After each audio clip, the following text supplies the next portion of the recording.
We've got a 2015 Chevy Silverado coming in with a strong coolant smell after driving.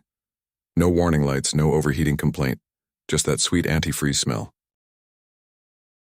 First step, visual inspection. Coolant level is low in the reservoir and we can already see signs of dried coolant residue. Pressure testing the cooling system reveals the issue.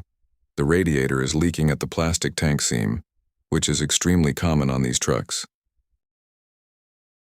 So while the radiator is leaking, it's often not the root cause.